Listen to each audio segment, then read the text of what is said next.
All right, good morning, everyone. I know it's been a little while since I've done the next reading in Wisdom from the Bible, Daily Thoughts from the Proverbs. So while I was here at the airport dropping a passenger off, I thought I would just park for a few minutes and go ahead and get the next reading done. Okay, so we are on November 5th to start out this video. As a thorn goeth up into the hand of a drunkard, so is a parable in the mouth of fools. 26 verse 9. He couldn't believe his friends. He had only had a little bit to drink, and they wouldn't let him drive his own car home.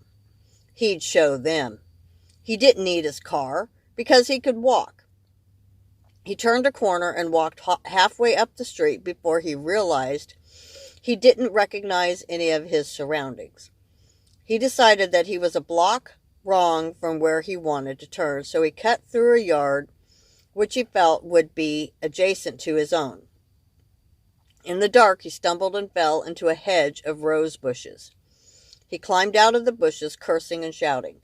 The residents of the house called the police to report a disturbance, and when they came, they were able to take him home. Alcohol dulls the senses and makes people feel they know exactly what they are doing. It gives them a false sense of security and makes it nearly impossible for them to admit they are wrong. Usually they have no idea what they are doing. The same is true of a parable in the mouth of a fool.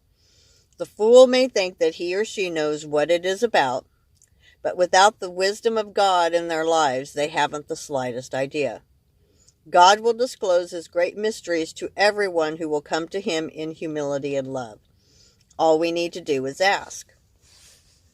Lord, help me to keep my wits about me in every situation. Help me to avoid doing things which make me less than you want me to be. Guide me with patience and love, Father. November 6th. As a dog returneth to his vomit, so a fool returneth to his folly. Chapter 26, verse 11. All his friends thought that he was crazy. He loved to dodge cars as they sped along the highway. He would wait behind a bush until the car was too close to stop. Then he would take off running across the road. The drivers would usually hit their brakes and come to a screeching halt, and to date he had never even been scratched. After it was over, he would laugh and brag about it to all his friends. No matter how much they pleaded with him, he insisted on playing his stupid game. He called it bravery, but they thought he was a fool. One day he wouldn't be so lucky, and then who would he brag to? God gave each of us a measure of common sense, and he expects us to use it. We have no right to do things which are a danger either to us or the people around us. God expects us to use the brains he has given us for constructive purposes. A dog vomits and then eats the vomit because of not knowing any better. We should have a bit more intelligence than the canine. When we do something which is foolish or wrong, we should know not to keep repeating it until disaster strikes. God blesses those who will use their talents and gifts for what is right and good, not what is foolish. I know that I do plenty of silly things, O Lord. Help me to stop being foolish and empower me to use the mind and body that you have given me for good works. Let me see the errors I make so that I do not repeat them. November 7th. The sluggard is wiser in his own conceit than 7 men that can render a reason. Chapter 26, verse 16. He stood in the long line of the welfare office waiting his turn. When he got to the window, he was asked the usual string of the same dumb questions. He answered them feeling very smug inside. He had been applying for jobs that he knew he was unqualified for. He didn't want to have to work any more than was absolutely necessary. He could tell them that he was looking for work, but that nothing had come up. Plus, he was doing some auto repair on the side that nobody knew about. He certainly wasn't going to say anything. He felt very good about being able to outsmart all of these stuffed shirts. They thought that they were pretty smart, but they weren't anything compared to him. It is difficult to deal with deceptive people because they are convinced that they are in the right in what they do. They think they are getting away with things just because they don't get caught. The Lord in heaven sees everything, even that which is hidden. He will judge us based on how we lived our lives and what we believe. If our lives have been lies and deceptions, then we can have no hope of dwelling with God. God blesses those people who are honest and intelligent to use the gifts and talents that they have in order to be the people He wants. I often look for shortcuts for ways of getting something for nothing. Help me to know that when I do that, eventually I lose. Make me an honest and dedicated child of yours. November 8th. He that passeth by and meddleth with strife belongeth not to him. Let me start over. It's a little bit hard to read in the car here. He that passeth by and meddleth with strife belonging not to him is like one that taketh a dog by the ears. Chapter 26:17. A man was passing by a store when he saw two other men fighting. At first it was just a quarrel, but as tempers flared, both men took to scuffling. Blows were exchanged, and the man threw himself into the middle, trying to break the combatants apart. A knife was drawn, and in the confusion the innocent man was stabbed. He fell to the ground, and the other two men took flight. Our inclinations might be to intervene in matters which we feel are wrong.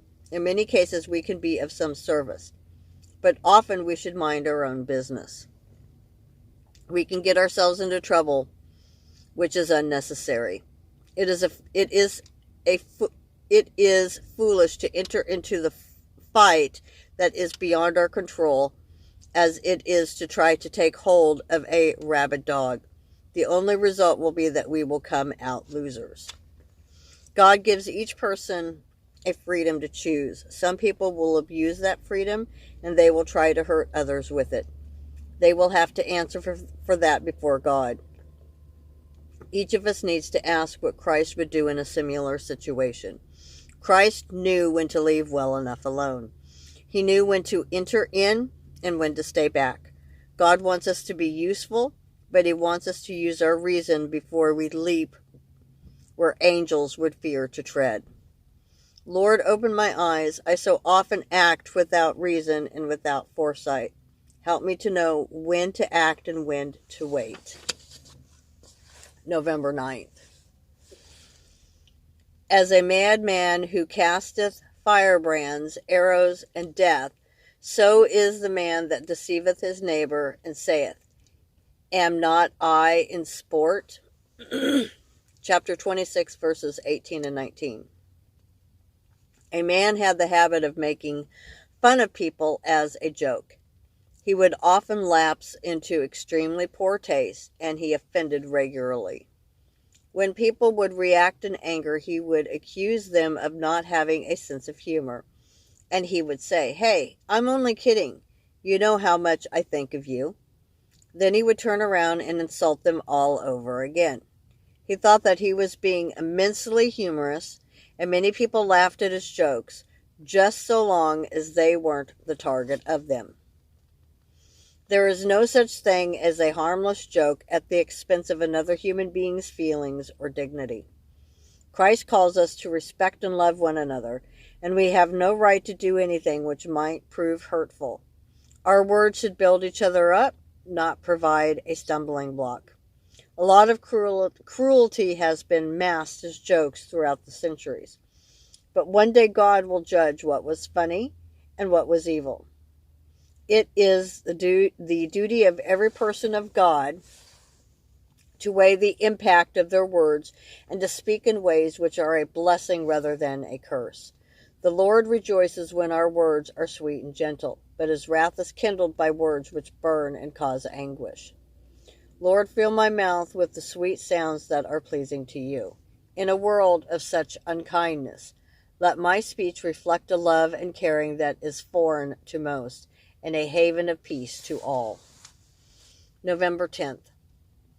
Where no wood is, there the fire goeth out. So where there is no talebearer, the strife ceaseth. As coals are to burning coals, and wood to fire, so is a contentious man to kindle strife. Chapter 26, verse 20 and 21. The foreman was always finding fault with everything that was done. Nothing was ever good enough. Even when it was done exactly as he specified, it still wasn't correct. Everyone lived in fear that they would be his next victim. Some people dreaded coming into work for the fear of having to face him. That was why everyone breathed a sigh of relief when he went on a 2-week vacation. From the first day, the atmosphere changed in the office.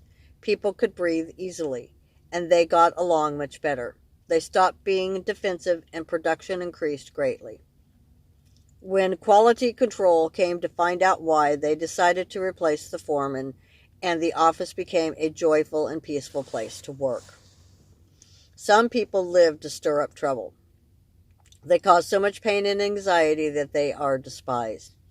If we will be steadfast and endure the burden of such people, God above will see it and he will reward us. There is no place with God for a person who intentionally inflicts pain on other people. A fire cannot burn without fuel. And so it goes that anxiety cannot continue without a cause. God will be faithful to remove the source of our pain if we will but rely on him. My Lord, I hope that I have caused no one pain this day. If I have, I ask your forgiveness and ask you to lead me to a way that I can make amends to the person I wronged. Let my witness be one of peace.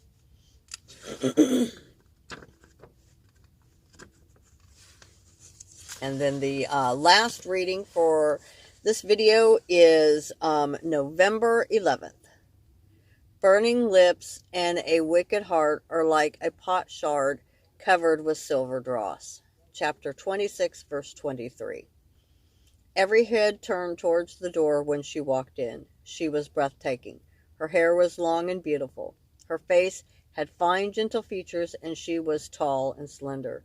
She moved with a quiet grace, and she knew all the right moves. Many people gravitated toward her, and she basked in the attention. One young man walked up to her and tried to engage her in a conversation. She took one look at him and began laughing. "Go away, you worm. I don't want to even be seen talking to you." Throughout the evening, she repeatedly dealt with people with equal measures of contempt. Her gorgeous exterior merely covered an evil and corrupt interior, blinded with self-love and conceit. We can take garbage, dress it up on a silver platter, and when we are finished, it is still garbage. What is on the outside matters very little. It is what is on the inside which is most important. God created each of us with a spirit which is in his image. Looks, dress, actions have little to do with who we are. It is what is in our hearts which matters most. Wickedness can be masked, but God will see right through the facade. The pure in heart and right-minded are a joy to God, and it doesn't matter one bit what those people look like on the outside. Lord, cleanse me inside, make me a new creation in your love and grace. Help me to put aside vanity over looks and appearances.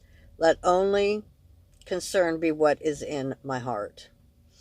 All right, so that will do it for this video, guys, and I will just see you next time in the next video. Take care, everyone. God bless.